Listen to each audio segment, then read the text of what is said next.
Hi, Todd VanDenburg here with VanDenburg Capital Management and another Uncommon Sense update. So it's only been a week since my last update, but it's been a very eventful week, so I thought I'd do a quick update today. As everybody knows, Russia has invaded Ukraine, and they're not making great progress, to be honest. But they really haven't. It doesn't appear that they've really given it their all. They have a lot of weaponry that's queued up just outside of the country, and if they really descended upon it with all fours, um, it could be a lot worse. But I think some of the pressure that's being applied on them, how we're cutting them off financially, air flights are being suspended, their ability to sell their oil is being restricted, so their ability to engage in the monetary system is also being heavily restricted. So there's a lot of pressure being put on Russia right now to ease up. But in the State of the Union last night, President Biden made it very clear the United States will not be, fighting Russia directly, with our troops or with air power or anything like that.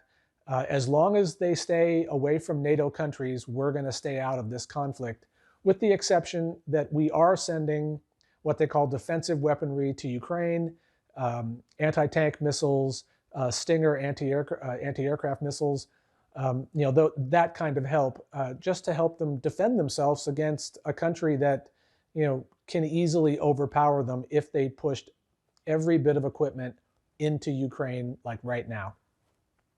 So the next question is, what kind of impact is this having? And if you just look at this chart, it's the only chart I'm going to show today. The chart of the last week is you see incredibly wild swings to the up and downside. And what that tells us is that this isn't a lot about math, right?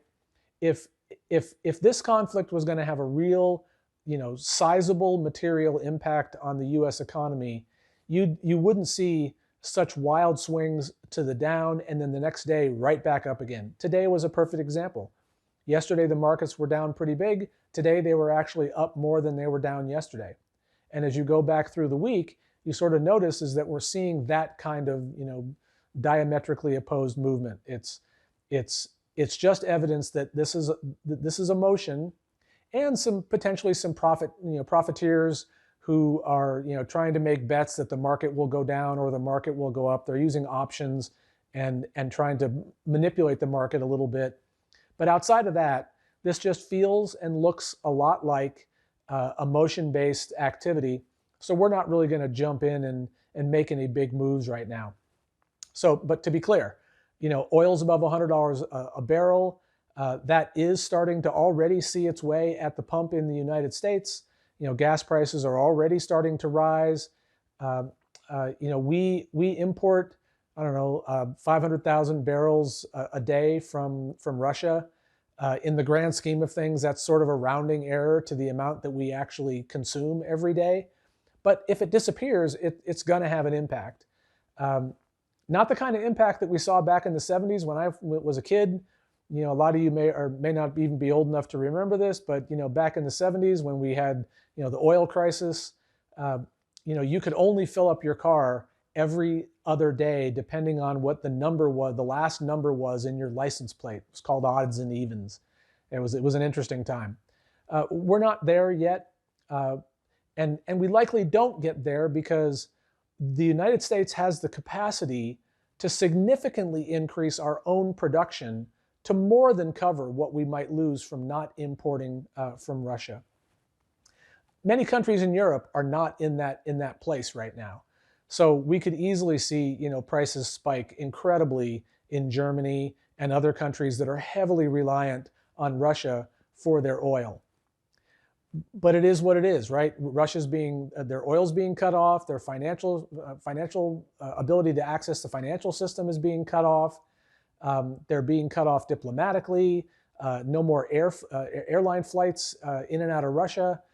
So they're being pressured, and the people of Russia are likely going to make enough noise that hopefully the leader Putin maybe has some second thoughts. Not banking on that, but we'll see where it goes. So for now, while this situation is not great, it certainly isn't something that we're overly concerned about. I sort of think back to all the doom and gloom when the prior administration issued all these tariffs on China, and people were talking about how we were being so aggressive with China, and that that it was going to hurt us economically.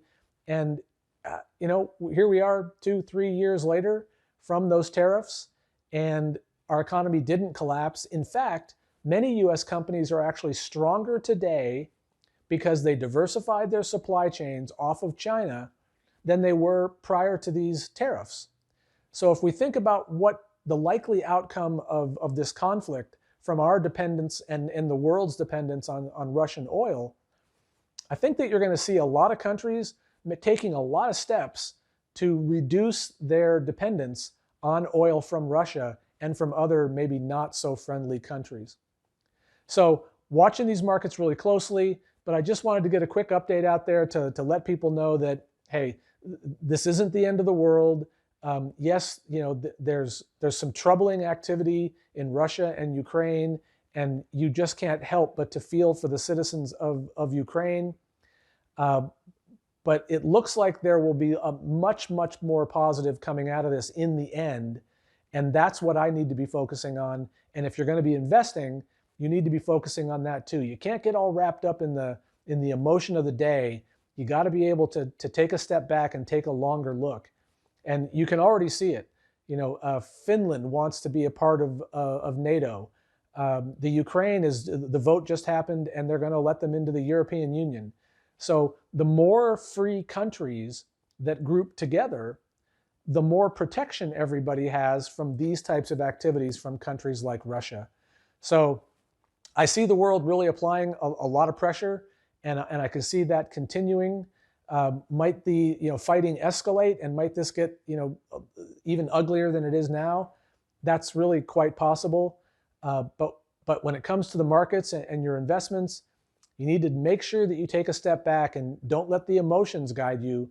Let the math guide you.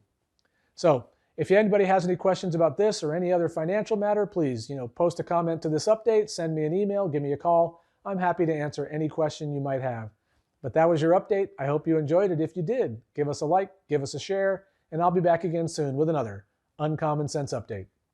Thanks for watching. If you'd like to be the first to hear of more Uncommon Sense updates like these, please click the subscribe button below. We'd really appreciate it. Thanks again.